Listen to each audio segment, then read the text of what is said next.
Related कोई एक चीज़ है जो मैं आप लोग को बताता हूँ। एक मेरा रिसेंट का किस्सा है, कुछ साल पुराना। बच्चा अब 2.5 साल का हो गया। तो मेरे एक नोन है, वहाँ रहते हैं फतेहपुर। उनके बेबी हुआ तो प्रीमेच्योर डिलीवरी हुई। बिकॉज मदर को क्या हुआ कि बीपी बहुत हाई शूट अप कर रहा था, तो उस चक्कर में कुछ प्रॉब्लम आ गई, तो प्रीमेच्योर डिलीवरी करनी पड़ी। बिकॉज उनका शी गॉट एनेमिक और हीमोग्लोबिन बहुत नीचे पहुंच गया था, तो बच्चे और उनकी दोनों की जान को खतरा था। अब जब वो डिलीवरी हो गई प्रीमेच्योर, मतलब जैसे 9th मंथ 8th मंथ में ही हो गई थी, दैट वाज द केस। दोनों हॉस्पिटल में रहे, वो NICU में रहा, वो अपना ICU में रही, और उसके बाद 15 दिन में दोनों लोग घर पहुंच गए थे। अब जब ये सब हो गया, करीब 1.5-2 महीने बीत गए थे, सडनली मदर के ब्लीडिंग स्टार्ट हो गई और रुके नहीं, और वैसे ही उसके हीमोग्लोबिन कम था मदर के। तो क्या हुआ कि उसका फ़ोन आया, भाई सर मैं क्या करूं, मुझे कानपुर में कोई हॉस्पिटल बताइए। तो मैंने उसको यहाँ अरेंजमेंट करवा दिया, तो यहाँ लाए हॉस्पिटल में एडमिट किया। मैंने बात करवा दी ओनर से कि भाई देख लीजिए, जो है वो कोई बहुत बड़ा हॉस्पिटल नहीं, छोटा सा, जो आपका कल्याण वगैरह गुरुदेव क्रॉसिंग के पास एक है हॉस्पिटल, वहीं पे। नहीं, ये दाहिने हाथ पे जो है। तो वो छोटा सा हॉस्पिटल था। उन्होंने सब देखा दाखा, जितने बेस्ट डॉक्टर्स थे उन्होंने सारी जांचें करी, ब्लड चढ़ा दिया, रिपोर्ट्स में कहीं कुछ निकला नहीं, एवरीथिंग नॉर्मल। तो सब कर करा के कुछ दिन एडमिट रखा और वापस भेज दिया।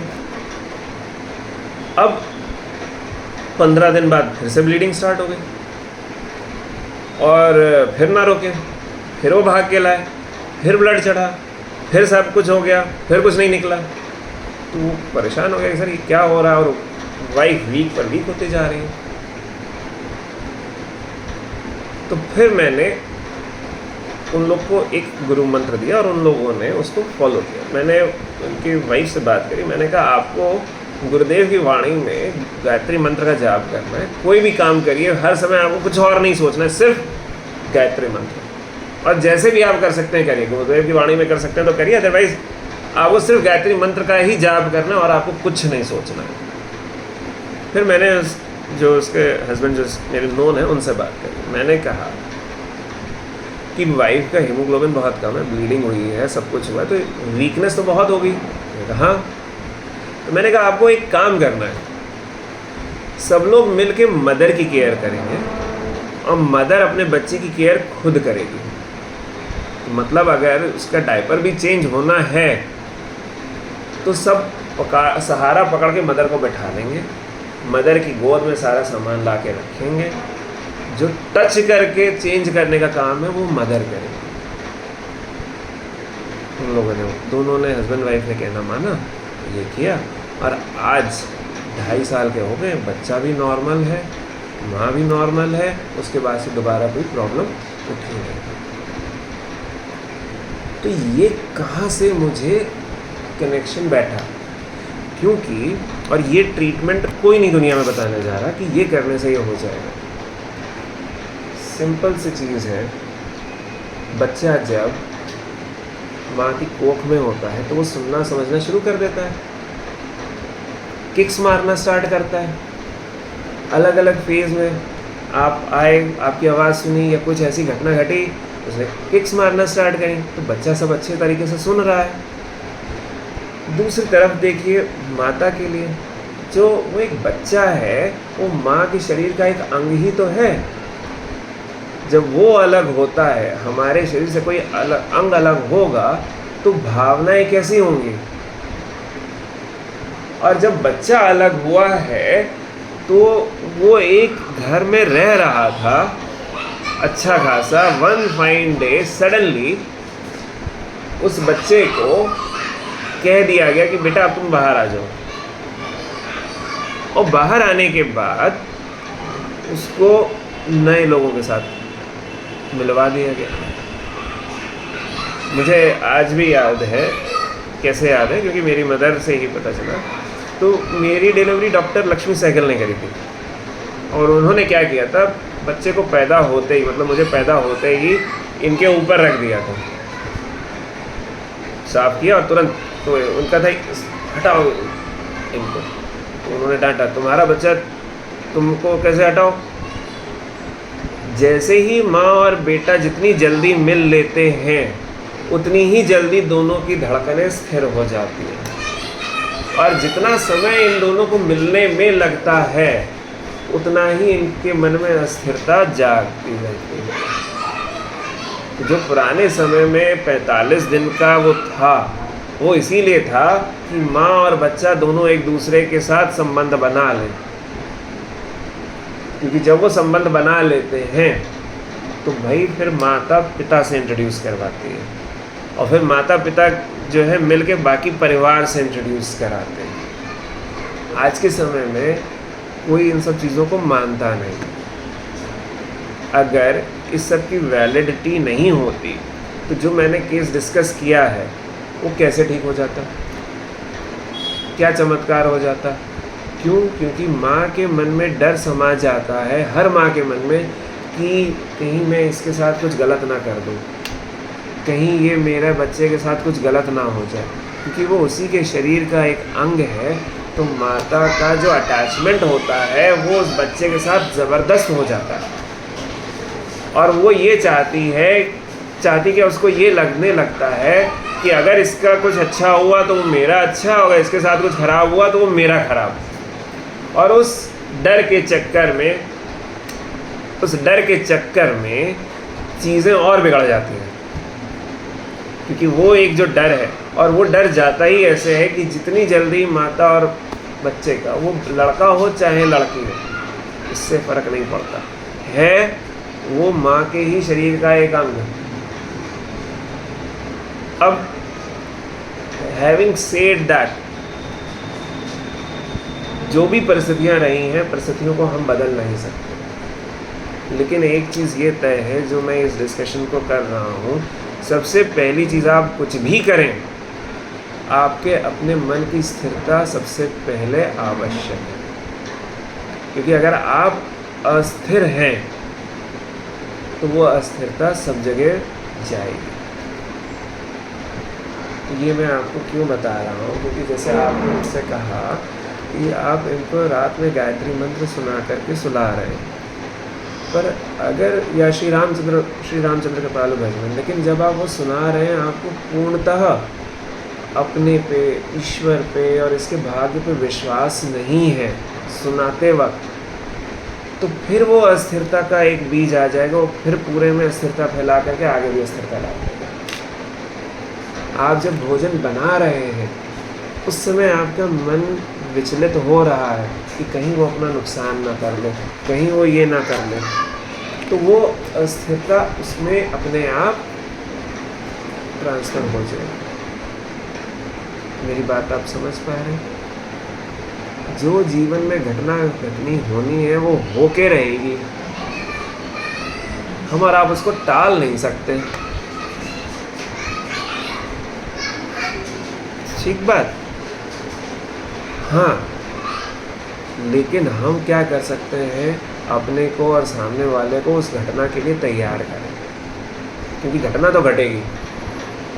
हमारे जो बड़े वाले हैं, जिनका इतना वो रहता है, उनके साथ हम जीवन में इतनी घटनाएं झेल चुके हैं और अभी भी झेल रहे हैं, लेकिन प्रभु की कृपा है, कोई भी घटना ऐसी नहीं घटी कि हमें मतलब वो किसी लेवल तक जा सकती थी। और 2-3 बार तो ऐसा हो चुका, 3 बार ऐसी घटना घट चुकी है कि भाई हमें लगा ये बच जाएगा भी कि नहीं, बट वो एक नॉर्मल प्रोसेस से करके बाहर आ गया। 3 या 4 बार। पहली घटना घटी जैसे ही पैदा हुआ, इसके वॉमिट्स में वॉमिट्स, हम कहें इसको डॉक्टर एडमिट कर लें, उन्होंने कहा यूरिन कर रहा है तो ठीक है। इतनी वॉमिट थी, घर वाले परेशान, हमारे ऊपर प्रेशर, सबका प्रेशर आ गया। एक तो हमारे यहाँ डबल, मतलब इनकी घर वाले भी और हमारे घर वाले भी, वो सब मिलके हम लोग की खोपड़ी पर आ गए। अभी हम बच्चे को संभालें कि उनको संभालें कि किसको संभालें, हम लोग की भी बैंड बज गई थी। नेक्स्ट क्या हुआ कि ये इसने करवट पलटना शुरू किया, हम दोनों के बीच में सो रहा था, एकदम से रोने की आवाज़, हमने बत्ती जलाई, देखा एक वो व्हील चेयर पड़ी और एक वो चेयर पड़ी, उन दोनों के बीच में सीधा पड़ा हुआ है। मतलब बिस्तर से बच्चा लड़के तो ऐसे जाता है, ये ऐसे सीधा पड़ा हुआ, हमारा तो दिल धक्का रह गया और मार रोए। हमने कहा भगवान जाने इसके पैर में लोहा लगा, क्या सर में लोहा लगा, क्या लगा, कहाँ लगा। और आधी रात का समय, खैर वो फेज भी निकल गया। तीसरा, हमारे कंस्ट्रक्शन रेनोवेशन वर्क कर चल रहा था, हमने गेट निकलवा के बाहर रखवाया। ये रहे होंगे 6-7 साल के, ये वो गेट लेकर के अपने ऊपर गिर पड़े, 100 किलो का दरवाज़ा, और ये दरवाजे के नीचे और इनके यहाँ पे कट, और नीचे पूरी बजरी ईंट है। हम धक से रह गए, भैया अब क्या हुआ। लेकिन प्रभु कृपा से सिर्फ स्टिचेस आए, बाकी सर्वर एवरीथिंग नॉर्मल। इनको भेजा खो खो खेलने के लिए पिछले साल, ये वहाँ गए, खो खो तो खेला नहीं, ये दौड़ते हुए जा रहे थे, इधर फील्ड देखते हुए सामने पोला, सीधे पोल में जा कर के गिरे और पीछे। उसके बाद ये लोगों को पहचान ना पाए और सर में दर्द बताएं। फिर हम लोग सन्न हो गया। अब ये थे झांसी या पता नहीं कहाँ दूर थे कहीं, वहाँ अब हम कहें कि मैम हम आए क्या, उन्होंने कहा नहीं हम डॉक्टर को दिखवा रहे हैं। हमने भी कहा ठीक है, एट ईज़ हो जाए। लेकिन प्रभु कृपा से कुछ नहीं हुआ। अभी भी उनके गोरखपुर गए, वहाँ पे स्केटिंग भगवान जाने क्या कैसे करी, पैर मुड़ गया। वो पैर मुड़ने के बाद हमें बताया भी नहीं। अब वो हड्डी बाहर निकल आई, डॉक्टर को देखा था, डॉक्टर का ये 1 महीने बाद क्यों बता रहे हो भाई। खैर उन्होंने दवा दी, क्रेप बांध रहे हैं, प्रभु कृपा से वो अंदर जा रहे हैं। हम अगर अपने मन को स्थिर नहीं करेंगे तो बच्चों को बाहर निकलने नहीं दे सकते, क्योंकि हमें डर लगा रहेगा। लेकिन जो घटना घटनी लिखी है वो तो होके रहेगी ना, हम चाहे यहाँ रहें चाहे बाहर रहें। प्रभु की हम पे यही इतनी असीम कृपा है कि वो बच्चा सही सलामत 1 पीस में है, प्लास्टर नहीं चढ़ा, कोई हेड इंजरी मेजर नहीं हुई, कोई इंटरनल ब्लीडिंग नहीं हुई। मेरी बात अब अभी कल कुछ नहीं था, वो भाई साहब बेड पे छलांग लगा दिए, ये नहीं देखा कि एज निकला हुआ घुटने में, फिर चोट लगा बैठे। अभी उसी घुटने में जिसमें वो ट्रीटमेंट चल रहा है, हम दवाई दे करके क्रेप बांध रहे हैं, उसी पैर के उसी घुटने में फिर चोट लगा ली, और जबकि उसी घुटने में भी चोट ठीक हुई है। उस चक्कर में हम बच्चों को एक्सप्लोर करने से नहीं रोक सकते। क्या कर सकते हैं, धैर्यपूर्वक जो घटना घटने जा रही है हमें नहीं पता, पर हम उसके लिए अपने को तैयार करें। श्री कृष्ण ने क्या कहा था, अर्जुन ने कहा कि भाई ये सबको मार के मैं राज्य हासिल करके क्या करूँगा, क्योंकि ये सब तो मेरे कोई भाई है, कोई गुरु है। तो श्री कृष्ण ने कहा तुम ऐसी मूर्खतापूर्ण बातें क्यों करने लगे। तो इसमें मूर्खता क्या थी, मूर्खता ये थी भाई इन सबको तो मरना ही है, चाहे तुम मारो चाहे ना मारो, ऐसा थोड़ी ना कि तुम नहीं मारोगे तो मरेंगे नहीं। सबकी मृत्यु निश्चित है, जिसको जीवन हुआ है उसकी मृत्यु निश्चित है। तुम अगर ये सोच के मारोगे कि इससे मुझे क्या लाभ हानि, तो तुम इस कर्म में बंध जाओगे। लेकिन अगर तुमने ये सोच के किया कि भैया ईश्वर का कार्य है, तो तुम इसमें फंसोगे नहीं और तुम मेरे को प्राप्त होगे। तो ठीक इसी तरह आप अगर इसको ये सोच के पालेंगे कि ये आपका बच्चा है, तो आप इसके मोह माया में फंस जाएंगे। लेकिन अगर ये मान के चलेंगे कि ये उस जो परम शक्ति उसका एक अस्तित्व है और हमारे माध्यम से मिला और हम उसके लिए कर रहे हैं, तो ऑटोमेटिकली सारी चीज़ें पलट जाएंगी। मेरी बात आप समझ रहे हैं। हम में से किसी को नहीं पता अगले पल किसके साथ क्या होने जा रहा है। तो सबसे पहले अपनी मन की भावना को स्थिर करिए। अब आते हैं दूसरे लेवल पे। दूसरी चीज़ आती है, आपको ये समझना है कि चाइल्ड की जर्नी क्या है। चाइल्ड सबसे पहले ट्रस्ट करना सीखता है। तो जितने जल्दी आप उसकी प्रॉब्लम्स को समझ के एड्रेस कर ले जाएंगे उतना वो आप पे ट्रस्ट करेगा। जितना आप उससे कम डराएंगे या झूठ बोलेंगे या मन बहलाएंगे, बिकॉज पेरेंट्स को क्या होता है, उनको डर लगता है बच्चा बेचारा रो ना दे। अरे भाई उसके भाग्य में अगर रोना लिखा है तो रोएगा ही, हम और आप उसे कैसे रोक सकते हैं। मैंने आपको एक अपने बच्चे का एग्जाम्पल बताया था, राइट? आपने बताए हैं? नहीं अभी बता दिए? अभी नहीं बताया। जब वो छोटा वाला 2 साल का था तो उसको एसी के सॉकेट में उंगली डालनी थी। अब मैंने उसे रोक दिया, मार आंसू ढाए रोए, ऐसा रोया है कि जैसे हमने उसे थप्पड़ मार दिया, इतनी बुरी तरह रोए। हम भी घबरा गए कि कहीं बगल से हमारी होम मिनिस्टर आके हमें ट्रेलर दे दे कि क्या कर दिया हमने बच्चे का, क्योंकि उनका उसके साथ अटैचमेंट ज़रूरत से ज़्यादा। तो हम भी समझ रहे हैं भाई बड़े वाले के साथ हुआ नहीं था तो छोटे वाले के साथ एक्सट्रीम अटैचमेंट था। खैर प्रभु कृपा से कुछ हुआ नहीं। अब जब वो चाह रहा है और रो रहा है तो क्या कर लें, तो हम क्या करते हैं, जब ऐसे केस में होता है तो हम ही कंधा देते हैं, हम ही चुपाते हैं और हम कहते हैं बेटा ये नहीं हो सकता, इसके अलावा जो बोलो वो।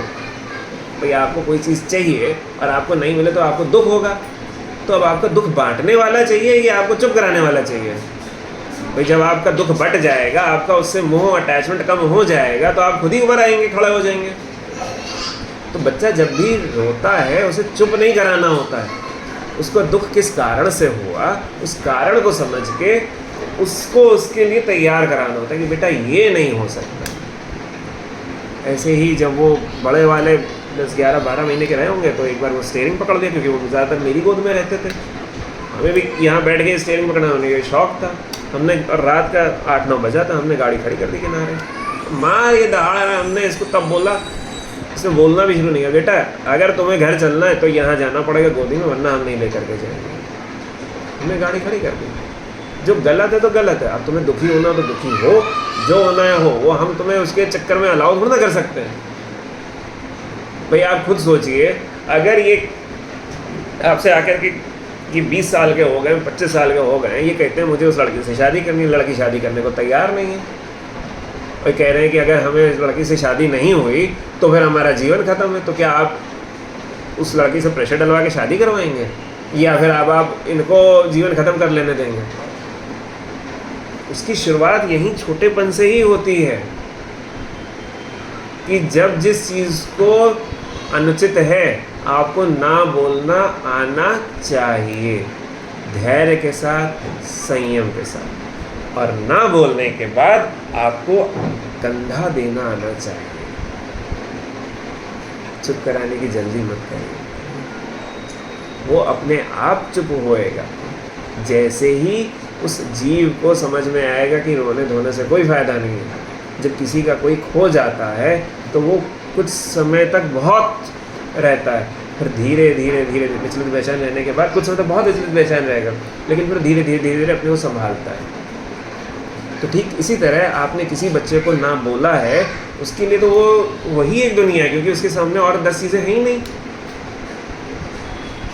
भाई आपका अगर कोई कस्टमर सामान खरीद के नहीं जाएगा तो आप क्यों नहीं बेचैन होगी, क्योंकि आपको पता है कि और कस्टमर आएगा। बट उस बच्चे को तो पता है कि भैया ये चला गया तो मेरे पास तो और कुछ है ही नहीं, मुझे तो इस समय यही चाहिए, और उसे उस समय उसके अलावा और कुछ समझ में नहीं आ रहा। तो बच्चे को हमें उसके लिए तैयार करना होगा। आपको सही समय पर ना बोलना आना चाहिए। आपके जब बच्चे को करेक्ट करें तो आपकी वोकैबुलरी नेगेटिव नहीं होनी चाहिए, रीज़न नेगेटिव नहीं होना चाहिए, रीज़न हमारे सनातन धर्म के बेस पे होना चाहिए। क्योंकि जो चीज़ आपको लग रही है कि ना बोलना है, वो हो सकता है उस समय ना बोलने की नीड ना हो। आपको ये टारगेट करना है कि आप कितनी जल्दी इनको इंडिपेंडेंट बना सकते हैं। तो वो जब आप अभी से सोचना शुरू करेंगे तब आप 1-2 साल में कर पाएंगे, क्योंकि आपके ऐसा नहीं है कि स्विच नहीं है, बटन ऑन किया और वो तुरंत प्रोसेसिंग स्टार्ट हो गई। आप जब धैर्यपूर्वक धीरे धीरे प्लानिंग करके करेंगे, कंसिस्टेंटली करेंगे, तब आपको जा कर के रिज़ल्ट मिलेगा। क्लियर है? तो सबसे पहले होता है बच्चे को समझना और उसका ट्रस्ट बिल्ड करना। अब दूसरा होता है कि किस एरिया पे वर्क करें। तो कौन सा एरिया वर्क होता है? बच्चा जब पैदा होता है तो पहले बोलना शुरू करता है कि पहले चलना शुरू करता है? बताइए। बोलना तो आवाज़ें किलकारी निकालना शुरू करता है। बोलना तो 2 साल पे शुरू करता है। 6 महीने के बच्चे बुआ अम्मा तो बोल रहे हैं,